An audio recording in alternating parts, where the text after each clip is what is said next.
আগে মাস পর্যন্ত তার হদিস জাতি জানবে না, জানবে কিভাবে? লাশগুলা তো গুম করে ফেলা হয়েছে।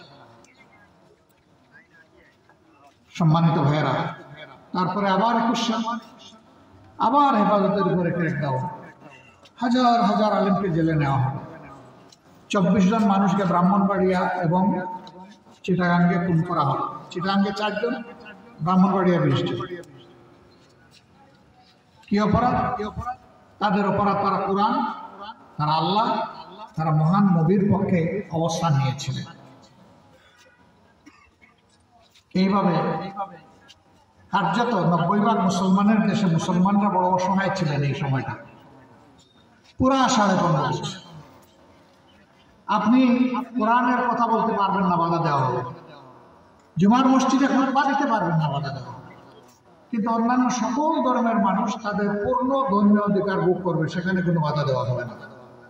একই কথা, সকল ধর্মকেই তো এই সুযোগ দেওয়া উচিত। আর এটা বৃহত্তর একটা মুসলিম রাষ্ট্র, এখানে মুসলমানদের অধিকার কেড়ে নেওয়া হবে কেন? কি অসুবিধাটা?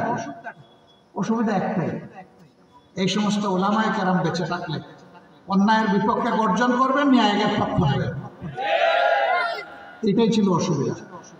সুতরাং কণ্ঠগুলা কাউকে খুন করে, কাউকে ফাঁসি দিয়ে, কাউকে গুম করে, কাউকে মামলা দিয়ে, কাউকে পায়ে বেড়ি পরিয়ে, কাউকে হাতে হ্যান্ডকাপ করিয়ে সমস্ত উলামায়ে কেরামের মুখ ফোক বন্ধ করে দিতে হবে। এটাই ছিল কথা। অমাকারু মাকারুল্লাহ ওয়াল্লাহু খায়রুল মাকিরিন। মানুষ কত কল্পনা করে, কত সন্ধি আঁটে, কত চক্রান্ত করে, আল্লাহ তাআলা এত বড় কৌশলী, তার কৌশলের কাছে সমস্ত চক্রান্ত খান খান হয়ে যায়।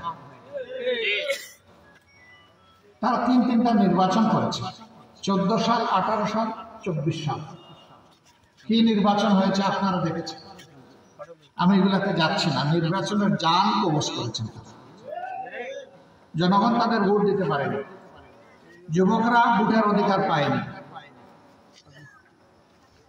15.5 বছর আমরা হারিয়েছি ধর্ম অধিকার, আমরা হারিয়েছি ন্যায় বিচার পাওয়ার অধিকার, আমরা হারিয়েছি আমাদের ভোটের অধিকার, আমরা হারিয়েছি আমাদের বেঁচে থাকার অধিকার, আমরা হারিয়েছি আমাদের মান ইজ্জত রক্ষার অধিকার। 18 সালে নোয়াখালীর সুবর্ণচর একজন মহিলা বিরোধী দলের প্রতীকে ভোট দিয়েছিলেন। দিনের বেলা তার ঘরে ঢুকে তার সন্তানদের সামনে লম্পটরা তাকে গণধর্ষণ করেছে। আমাদের মন কেঁদেছে, পরিস্থিতির কারণে তখন যেতে পারিনি। এই 24-এর পরিবর্তনের পরে এই মাকে সম্মান জানাতে গিয়েছিলাম, চোখের পানি ধরে রাখতে পারিনি। কি সান্ত্বনা দিব বলুন? তার জীবনের যে সম্পদ কেড়ে নেওয়া হয়েছে।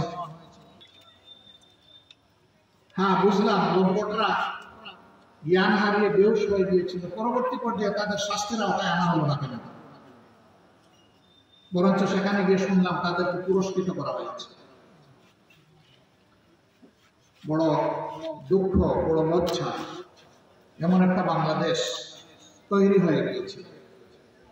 24-এ বুক চিতে লড়াই করে যারা আমাদেরকে এই পরিবর্তন এনে দিল, এই পরিবর্তন যারা এনে দিল, তাদের অবস্থা কি হয়েছে?